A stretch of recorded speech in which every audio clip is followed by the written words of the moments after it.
നീലാണ്ടനെ വിളിക്കണ. നീലാണ്ടൻ ഇറങ്ങി വാടാ. എടാ രാവുണ്ണി മുതലാളിന്റെ ഉപ്പും ചോറും നിന്ന് കൂറ് മറക്കാത്ത മനുഷ്യന്മാര് നാട്ടിലുണ്ട്. നീലാണ്ടൻ ഇപ്പൊ എന്താ വേണ്ടേ? എന്താ വേണ്ടതെന്നോ? നീ ഇന്ന് കൈവച്ചത് ആരുടെ ദേഹത്താണെന്ന് അറിയോ? എന്റെ മുതലാളിയുടെ. പൊന്നു പോലത്തെ മനസ്സുള്ള ആ മനുഷ്യൻ നിന്നോട് എന്ത് അറിയാടാ കാട്ടിയത്? നീലാണ്ടൻ നീ കാര്യം അറിയാതെ സംസാരിക്കരുത്. അറിയാടാ, കാര്യങ്ങളൊക്കെ ഞാൻ അറിഞ്ഞു. മൂക്കറ്റം കടം കയറി മുടിഞ്ഞാണ് നിൽക്കുന്നതെങ്കിലും അന്തിക്ക് കുടി കയറി ചെല്ലുമ്പോ എനിക്ക് അവിടെ മനസ്സമാധാനം ഉണ്ടായിരുന്നു. ഇന്നലെ വരെ നീ അത് തകർത്തു. എന്റെ ജീവിതം തകർത്തു. പിന്നെയും എന്റെ സാവിത്രിയും ചേർത്ത് നാട്ടുകാർ എന്തെല്ലാം കഥകളാണ് പറയണെന്ന് അറിയാവോ? വേണ്ട, എനിക്കൊന്നും വേണ്ട.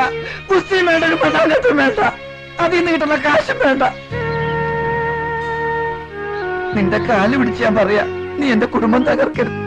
നീലാണ്ട, നിന്റെ കുടുംബം തകർക്കാൻ വേണ്ടി വന്ന ഒന്നല്ല ഞാൻ.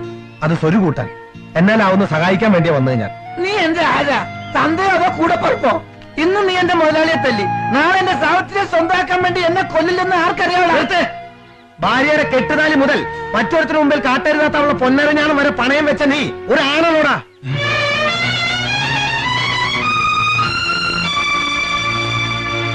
നീ എങ്ങനെ അറിഞ്ഞു എന്റെ സാവിത്രിക്ക് പൊന്നരഞ്ഞാണുണ്ടെന്ന്? നിന്നേക്കാൾ മുമ്പ് സാവിത്രിയെ കണ്ടവനാ ഞാൻ. ഞരമ്പിലെ ചോര തിളയ്ക്കുന്ന പ്രായത്തിനും എത്രയോ മുമ്പ്, ആണായെന്ന് തിരിച്ചറിയുന്നതിന് മുമ്പ് സാവിത്രിയെ മോഹിച്ചവനാ ഞാൻ.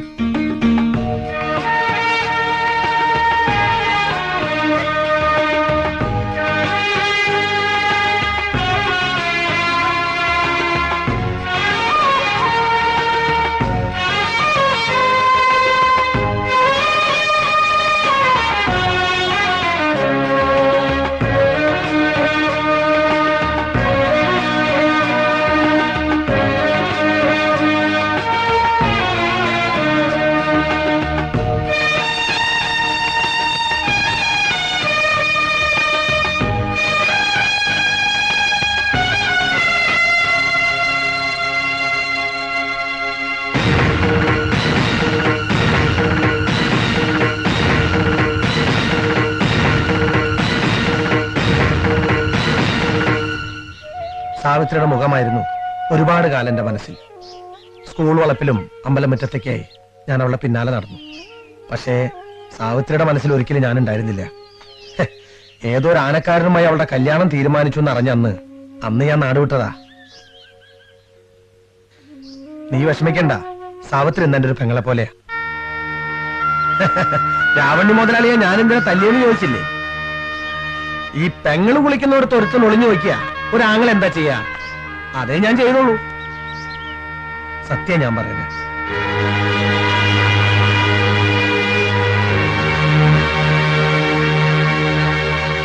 നാണിയമ്മേ, സാവിത്രി, ഇവിടെ ആരും ഇല്ലേ? ആരാ?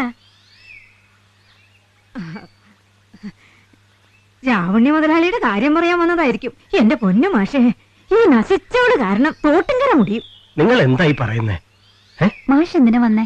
സാവിത്രി, നിന്റെ ഭർത്താവ് നീലകണ്ഠൻ നിന്റെ അരഞ്ഞാണം രാവണിയുടെ പക്കൽ പടയം വെച്ചിട്ടില്ലേ?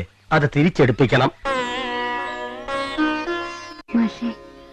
അത് പണത്തിന്റെ കാര്യം ഓർത്ത് മനസ്താവപ്പെടണ്ട. എന്തായാലും അരഞ്ഞാണം മടക്കിയെടുപ്പിക്കണം.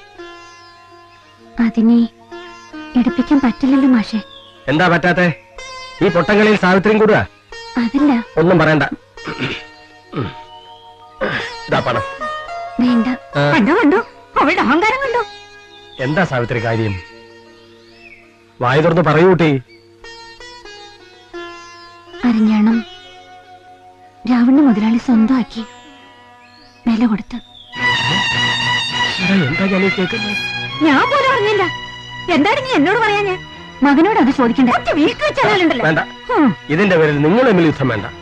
കുറ്റം ചെയ്തത് ഈ ദമ്പതികളല്ല. പിന്നെ ആരാ മാഷേ? രാവണ മുതലാളി അല്ലാണ്ടാരാ? ഓ കുറ്റക്കാരനാണെന്ന് അങ്ങനെ അങ്ങോട്ട് ഉറപ്പിച്ച് പറയാൻ പറ്റുമോ സഖാവേ? ഉറപ്പിക്കാൻ പറ്റില്ല. വാർത്ത ഓ മക്കണം. അയാളൊരു സനാതന ഹിന്ദുവാ.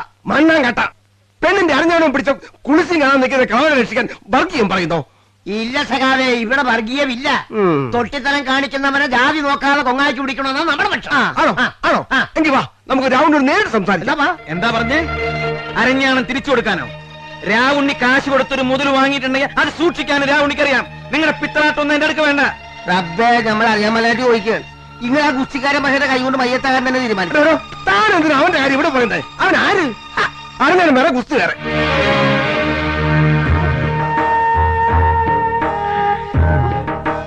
പിന്നെ ഈ അരഞ്ഞാണം പ്രശ്നത്തിൽ ഫയൽമാൻ ഇടപെട്ടാൽ ഞാൻ മോലാളിനൊപ്പം ഉണ്ടാവും. കണാറിനെന്ത് വർത്തമാനമായി പറയുന്നത്? നാട്ടിലുള്ള മാന്യന്മാരെ നോക്കിയിട്ട് തീരാത്ത പ്രശ്നങ്ങളിൽ ചിലപ്പോ പുറമേക്കാർ ഇടപെട്ടെന്നിരിക്കും. പിന്നെ അതുകൊണ്ട് ഫയൽമാനും ഇടപെട. എന്നാ ഇടപെട്, കാണട്ടെ. വേണ്ടി വന്നാൽ ഈ പ്രദർശന ഗുസ്തി എന്നുള്ളത് ഒരു മത്സര ഗുസ്തി തന്നെയാകും. എതിരാളി ചിലപ്പോ മുതലാളി തന്നെ ആയെന്നിരിക്കും. മുതലാളി പ്രായം നോക്കണ്ട. ഒരു കാര്യം, ഫയൽമാനെ രാവുണ്ണി മുതലാളി മലത്തിയടിച്ചാൽ ആ അരഞ്ഞാണം മുതലാളിക്ക് സ്വന്തം. സമ്മതമാണോ? സമ്മതമാണ്. ഈ നാട്ടുകാർക്ക് വേണ്ടി ഞാൻ മുതലാളിക്ക് ഒരു വാക്ക് തരുന്നു. ഇനി ഇതിന്റെ പേരിൽ ഒരു മനുഷ്യ കുഞ്ഞും യാതൊരു പ്രശ്നം ഉണ്ടാക്കുക. മുതലാളി എന്ത് പറയുന്നു? ഗുസ്തി മത്സരത്തിൽ തയ്യാറാണോ?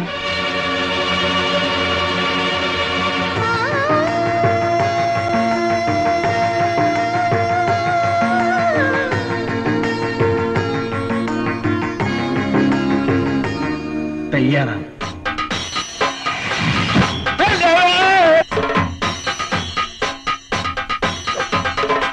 മതി മതി മതി, ഇനി നാളെ പഠിക്കാം. എന്നെ ഒന്ന് എഴുന്നേൽപ്പിച്ചേ. എന്തൊരു ചവിട്ടാ ചവിട്ടിയത് പന്നി. ഇടത്തേന്നെടുത്ത് വലത്തേന്ന് വലത്തേക്കെടുത്ത് ചാടിക്കെട്ടി ചവിട്ടി വളർത്തി. ചാടി കെട്ടി ചവിട്ടിയതൊക്കെ മതി. ഒക്കെ ഞാൻ പഠിച്ചു. നമസ്കാരം. നമസ്കാരം. നിനക്ക് ഞാൻ വെച്ചിട്ടുണ്ട് കേട്ടോ. പുറന്ന് തുറച്ചേ.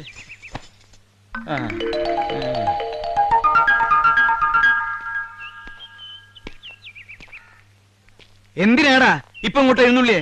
ഇത്രയും വലിയ കോമാളിത്തിൽ അവിടെ നടക്കല്ലേ, ഒന്ന് കാണാമെന്ന് കരുതി. എന്തായാലും ചാകാൻ പോവല്ലേ? എന്താ നീ പറഞ്ഞേ? ചാകാൻ പോവല്ലേന്ന്. എടാ, എന്റെ മോളെ കയ്യും കലാശവും കാണിക്കാനാണ് നീ വന്നതെങ്കിൽ നിന്നെ ഇവിടെ കുഴിച്ചു മൂടും. ഇനി തന്റെ മോളെ ആർക്കാ വേണ്ടത്? കണ്ട പെണ്ണുങ്ങളുടെ അരഞ്ഞാണം ചുമന്ന് കുളിസീനും കണ്ട് നടക്കുന്ന തന്തയുടെ മോളെ ആ നയിപ്പറന്ന് ആരെങ്കിലും കിട്ടൂ? എടാ മോനെ വേണ്ട, ആ നാറിയെ തൊട്ടാൽ നിന്റെ കൈ നാറും. താൻ എന്തിനാ ഇപ്പൊ ഇങ്ങോട്ട് വന്നേ? തന്റെ മോനെ പെണ്ണി ചോദിക്കാനോ? അങ്ങനെ വല്ല പുതിയ മനസ്സിലുണ്ടെങ്കിൽ അതങ്ങനെ പറഞ്ഞേക്ക്. ഈ നാണം കെട്ട വീട്ടിൽ നിന്ന് ആർക്ക് വേണം പെണ്ണിനെ? സമ്പാദ്യം അല്പ കുറവാണെങ്കിലും മാനം കളയാതെ ജീവിക്കുന്നവരാ ഞങ്ങൾ. പിന്നെ എന്തിനാണോ ഇവിടെ നിൽക്കണേ? ഇറങ്ങി പോടോ എന്റെ മുറ്റത്തുനിന്ന്. പോവുക. ആണും പെണ്ണും കെട്ട ശപ്പ. ഇതോടെ ഞാനും താനും തമ്മിലുള്ള സകല ബന്ധങ്ങളും തീർന്നു. ആ മോനെ. വേണ്ട, ഇനി കണ്ണീരി കാണിച്ച് തിരിച്ചു വിളിക്കണ്ട. ഒക്കെ ഇവിടെ തീർന്നു.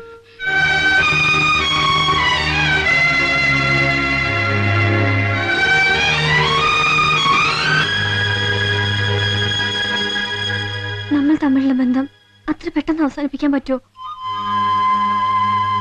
ഇനി ഞാൻ എങ്ങോട്ട് പോണം? അതുകൂടി ഒന്ന് പറഞ്ഞതാ. നിന്റെ വീട്ടിലേക്ക്, അല്ലാതെ എങ്ങോട്ടാ? ചാവേണ്ടി വന്നാലും ഞാൻ ഇനി അങ്ങോട്ടേക്കില്ല. ഫയൽവാന്റെ തല്ലുകൊണ്ട് അച്ഛൻ വീഴുന്നതിന് മുമ്പ് എവിടെങ്കിലും പോയി ചാവുന്ന തന്നെ നല്ലത്. അത് തന്നെ ഞാൻ ചെയ്യും. സുമിത്രേ,